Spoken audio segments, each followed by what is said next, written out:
How you guys doing? This is Lost and Found. I wanted to get on here and talk about this really weird situation that happened to me when I was out there. So it starts like this. I've been getting high all day. I was tired. I was exhausted. We used the light rail to go from place to place when I was out there boosting to support my habit. I had been on the light rail. It was evening time. I just hit a store. I had probably 4 or 5 packs of diapers. If you don't know, in Baltimore, that's like the highest currency is diapers. That's what you go boost and then you resell. So, um, I was on the light rail. I fell asleep. Uh, I woke up. It was 12 o'clock. So when I woke up, I was in Towson. Mind you, I am staying in Lexington Market, Upton area, Penn North area, down by the harbor. So I was a ways away. I got woke up by the transit police. They literally told me, "Wake up, what are you doing?" When I woke up, there was no diapers on my lap. Somebody had stole them. This happens multiple times. People get on the light rail after boosting, and if you ever been around there and you get on the light rail, there's tons of people with stolen items because that's all they do around there. And I'm not proud of it. I'm not bragging about it, but these are things that we did in our addiction to not be sick and to make it through. When he wakes me up, he tells me, "Hey, you gotta go. I don't know where you're gonna go, but it's not going back to Lexington Market, so you're just gonna have to get up here and go." I start walking across the parking lot at the town center. This guy with an American flag bandana and gold hoop earrings pulls up in a Jaguar. He's like, "Hey bud, you all right? What's going on?" I'm like, "Actually, no. I'm homeless. I'm hungry. I don't have any cigarettes. Do you have a cigarette? This, that, and that." He's like, "Better yet," he was like, "I can take you out to Rural Farms, get you something to eat, or you can come back to my house for a minute. I'll get you a couple cigarettes and then get you something to eat. I'll take you, drop you off at Rural Farms." So, me being who I am, I'm always thinking like, yeah, all right, go ahead and try me. So I wasn't really worried about that type of stuff. That was the wrong mindset to have because, listen, I'm not tough and there's nobody else is tough. There's always somebody out there tougher. This guy, he came off as a decent dude, nothing weird at first other than his headband.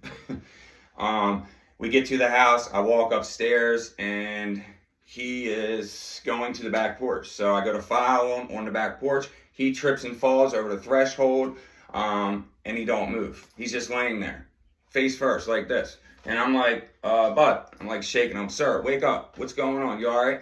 And he's not responding. So I'm like, I don't know what to do. I'm like, what is going on? Like, it looks so fake to me. I was confused. So I go through the guy's stuff. I find a golden chain. I found a pack of cigarettes, put that in my pocket. I found a couple cell phones, put them in my pocket. I found a whole bunch of dress watches, a Rolex, and I was like, okay. I found a spare key to the Jaguar. I was like, I'm out. I'm getting out of here. I'm driving back to Lexington Market.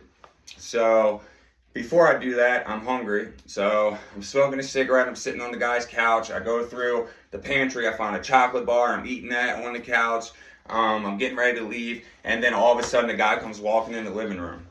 He says, "Sir, where's my dress watches?" I said, "I have no idea what you're talking about." And he's like, "I know you took my dress watches." He was like, "I'm going to call the cops." I'm like, "Do what you got to do, bro. I didn't take shit. You're the one that let me up in your house." So, this is how my mind thought when I was in addiction. So he said, the phone rings and it's a house phone. He says, "That's my buddy calling."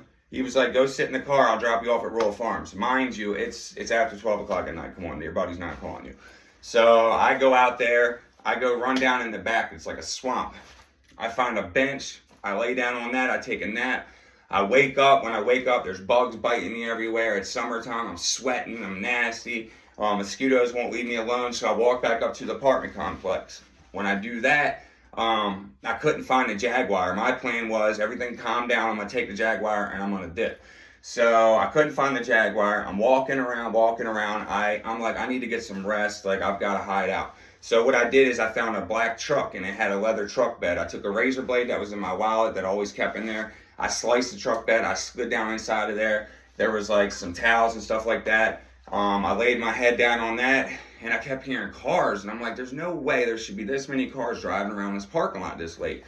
I pop my head up, whoop, and there's a cop looking right at me. It was a Baltimore County cop. He's like, come on, sir, go ahead and step out the truck. So I stepped out the truck. He's like, explain the situation. We got a phone call, and I go straight to my legs. Sir, my legs are infected. I need to go to the hospital. I'm going to die, da-da-da-da-da. And he looks at my legs, and he's like, yeah.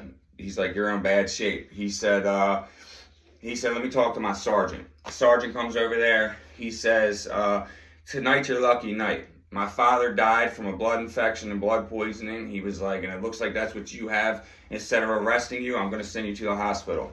So he said the guy wants his stuff back, his phones and stuff like that, and he won't press any charges. So I give him the phones back. I keep the gold necklace. It's on my neck. The cop comes back. He's like, the gold necklace too. So I take that off. I hand it to him. And then the guy's truck it was that I cut the bed open. They're like, unfortunately, he's mad. He wants to press charges. So they take me to the hospital, drop me off. I'm in there for a little bit. I start getting sick. By this time, it's starting to be in the morning hours. I go outside. It's pouring down rain. It's cold. It's freezing. I'm way far away. I go to get on the bus, and the lady tells me, you can't get on here. You don't got no money. And I'm like, I just need to get back to the subway, and then I could get back to where I need to be. And she's like, well, I'm not going to drive you to the subway. You don't even got money to get on the subway. So I was arguing with her. She was like, I'll take you to the next bus stop. She took me to the next bus stop.